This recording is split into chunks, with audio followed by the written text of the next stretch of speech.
गोरखपुर की राजनीति में दो नाम बहुत ही फेमस रहे, हरिशंकर तिवारी और वीरेंद्र शाही। इन दोनों नामों में एक ब्राह्मण तो एक ठाकुर। दरअसल गोरखपुर की राजनीति शुरू से ही ब्राह्मणों वर्सेस ठाकुरों की रही है। हमेशा से ही ऐसा देखा गया है कि गोरखपुर में राजनीति के क्षेत्र में कभी ब्राह्मणों का वर्चस्व रहा है तो कभी ठाकुरों का।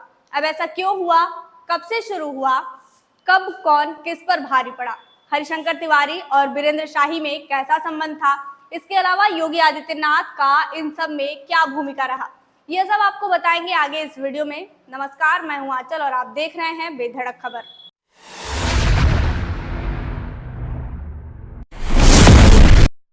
गोरखपुर की राजनीति में ब्राह्मणों और ठाकुरों के बीच का टकराव उत्तर प्रदेश के पूर्वांचल क्षेत्र की सामाजिक और राजनीतिक गतिशीलता का एक महत्वपूर्ण हिस्सा रहा है। यह टकराव जातिगत प्रभाव, क्षेत्रीय वर्चस्व, बाहुबली राजनीति और आपराधिक गतिविधियों के इर्द गिर्द घूमता रहा है। गोरखपुर जो योगी आदित्यनाथ जैसे ठाकुर नेता का गढ़ रहा है और ब्राह्मण नेताओं जैसे हरिशंकर तिवारी के प्रभाव क्षेत्र के रूप में इस तकरार का केंद्र रहा है। बता दें कि गोरखपुर में ब्राह्मण और ठाकुर दोनों ही प्रभावशाली सवर्ण जातियां हैं जिनका सामाजिक और राजनीतिक वर्चस्व रहा है। रिपोर्ट्स के मुताबिक ब्राह्मणों की आबादी पूर्वांचल में लगभग 12 से 14% है, जबकि ठाकुर भी क्षेत्र में महत्वपूर्ण मतदाता आधार रखते हैं। ब्राह्मण परंपरागत रूप से धार्मिक, शैक्षिक और सामाजिक नेतृत्व के लिए जाने जाते हैं, जबकि ठाकुर अपनी वीरता और क्षेत्रीय नियंत्रण के लिए प्रसिद्ध है। इस सामाजिक स्थिति ने दोनों समुदायों के बीच प्रतिस्पर्धा को और बढ़ा दिया। इसके इतिहास की बात करें तो 1980 के दशक से गोरखपुर में बाहुबली नेताओं का प्रभाव बढ़ा, जिनमें ब्राह्मण नेता हरिशंकर तिवारी और ठाकुर नेता वीरेंद्र प्रताप शाही प्रमुख थे। दोनों नेताओं ने अपने अपने समुदायों का प्रतिनिधित्व किया और क्षेत्र में वर्चस्व की लड़ाई लड़ी। हरिशंकर तिवारी जो चिल्लूपार से 6 बार विधायक रहे, ब्राह्मण समुदाय के बड़े नेता थे और उनकी छवि एक बाहुबली के रूप में थी जो ब्राह्मण दलित गठजोड़ को मजबूत करने के लिए जाने जाते थे। दूसरी ओर वीरेंद्र प्रताप शाही जैसे ठाकुर नेताओं ने ठाकुर समुदाय के बीच प्रभाव बनाया और आपराधिक गतिविधियों के जरिए क्षेत्र में अपनी भूमिका मजबूत बनाई। 1980 से 1990 के दशक में गोरखपुर के ठाकुर और ब्राह्मण टकराव अपने चरम पर था।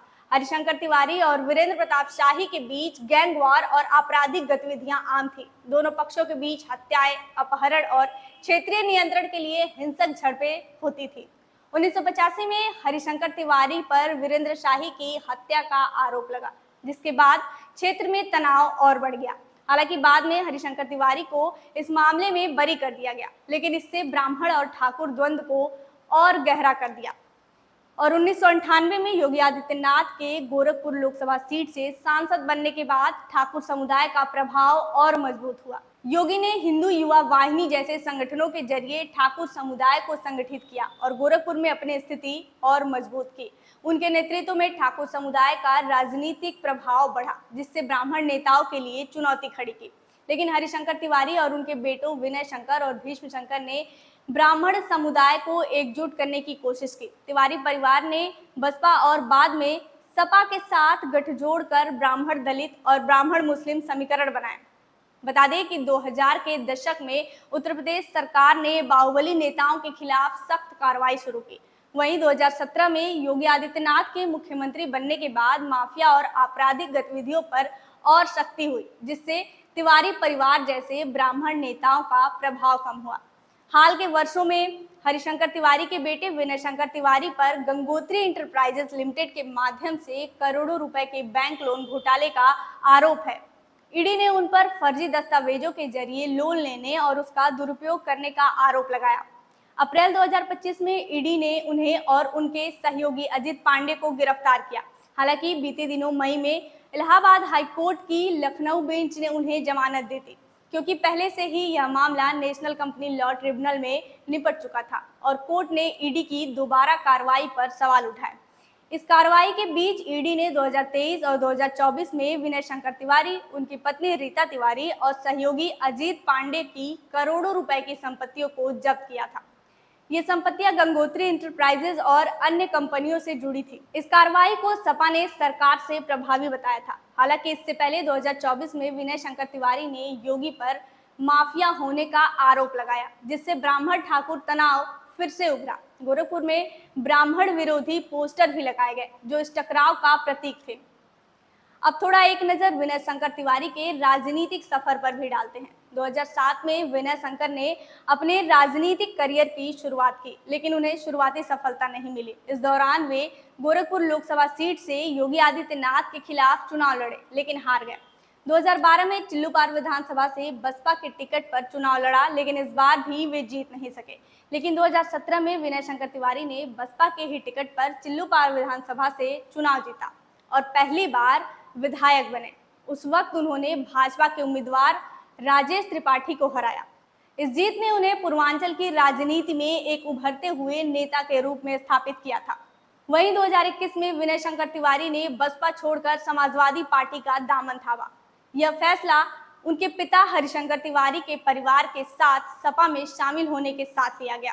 सपा मुखिया अखिलेश यादव की मौजूदगी में यह बदलाव हुआ, जिसके बाद 2022 में सपा के टिकट पर चिल्लूपार से विनय शंकर तिवारी ने विधानसभा चुनाव लड़ा, लेकिन इस बार वे हार गए। विनय शंकर तिवारी वर्तमान में सपा के राष्ट्रीय सचिव हैं और पूर्वांचल में पार्टी के लिए ब्राह्मण मतदाताओं को संगठित करने में सक्रिय हैं। उनके परिवार का गोरखपुर बस्ती मंडल में राजनीतिक और सामाजिक प्रभाव बना हुआ है। अब बात करें कि वर्तमान में गोरखपुर में ब्राह्मणों वर्सेस ठाकुरों की स्थिति कैसी है, तो बता दें कि योगी आदित्यनाथ के नेतृत्व में गोरखपुर में ठाकुर समुदाय का प्रभाव मजबूत है। वहीं तिवारी परिवार सपा के साथ मिलकर ब्राह्मण मतदाताओं को एकजुट करने की कोशिश कर रहा है।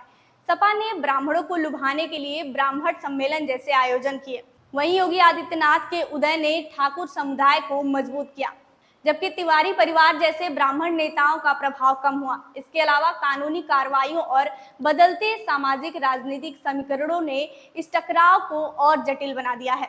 खैर, गोरखपुर की इस राजनीतिक तकरार को लेकर आप लोग क्या सोचते हैं, कमेंट बॉक्स में जरूर बताइएगा। देखते रहिए बेधड़क खबर।